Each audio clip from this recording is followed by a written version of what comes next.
Hi students, आज CA intermediate मई 25 का जो ऑडिट एंड एश्योरेंस का पेपर हो गया और पेपर कंपैरेटिवली इजी है।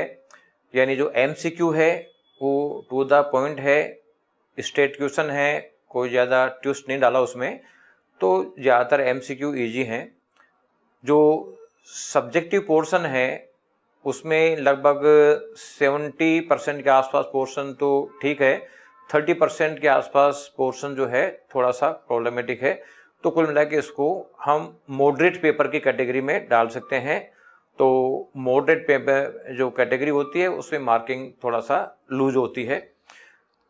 अब आपका अगला जो पेपर है वो है जो financial management and strategic management, जो लास्ट पेपर है।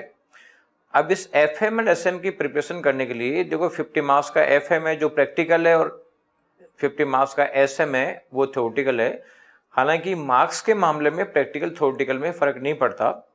तो आप जो एफएम की बात करें अपन, तो एफएम में आप लोगों को जिसने पढ़ाया है उन्होंने कुछ कंसेप्ट स्टेप एजम्पशन नोट कराए होंगे, तो उन कंसेप्ट को जरा आप ढंग से देखना।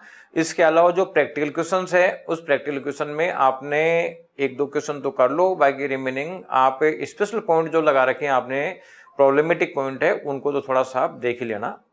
स्ट्रेटेजिक मैनेजमेंट में भी आप लोगों ने अंडरलाइनिंग कर रखी होगी, वो अंडरलाइनों को देखना है।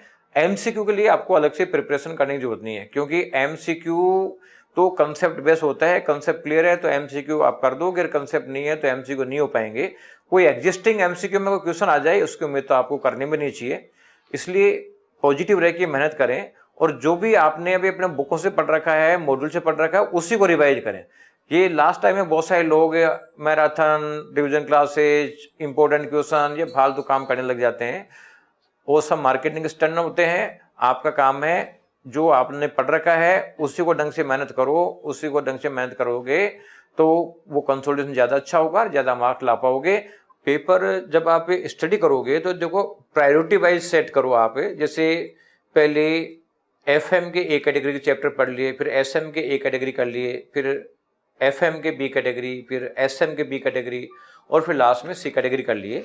तो एफएम की ए कैटेगरी की बात करें तो जो चैप्टर नंबर 5 है आपका फाइनेंशियल डिसीजन कैपिटल स्ट्रक्चर, छठा है आपका लेवरेज, फोर्थ है कॉस्ट ऑफ कैपिटल, थर्ड है रेशियो एनालिसिस, सिक्स है एट्थ है डिविडेंड डिसीजन और नाइन्थ में जो वर्किंग कैपिटल है उसमें यूनिट नंबर 1 यानी introduction of working capital and unit number 4 management of receivables and unit number 2 treasury and cash management. ये एफएम की ए कैटेगरी चैप्टर है।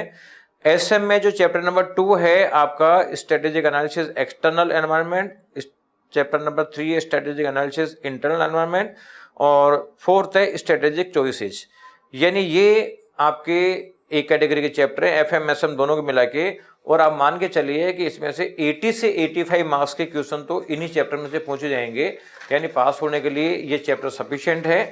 फिर भी आगे अपने को आगे बढ़ना है तो बी कैटेगरी के चैप्टर में एफएम का तो है इन्वेस्टमेंट डिसीजन यानी चैप्टर नंबर 7 और एसएम का है chapter number 1 introduction to strategic management, यानी ये अराउंड 20 से 25 नंबर का ये है। और बाद में बाकी रिमेनिंग चैप्टर सी कैटेगरी के हैं तो उसको आप लास्ट में देख सकते हो। इस तरीके से आप प्लानिंग लेके करोगे तो आपको ज़्यादा बेनिफिट होगा और इंपॉर्टेंट चीज़ों पे ज़्यादा फोकस कर पाओगे। आप पॉजिटिव रह के मेहनत करो, इस प्रायोरिटी में मेहनत करोगे तो आप लोगों का सक्सेस अच्छा खासा होगा। Thank you, best of luck.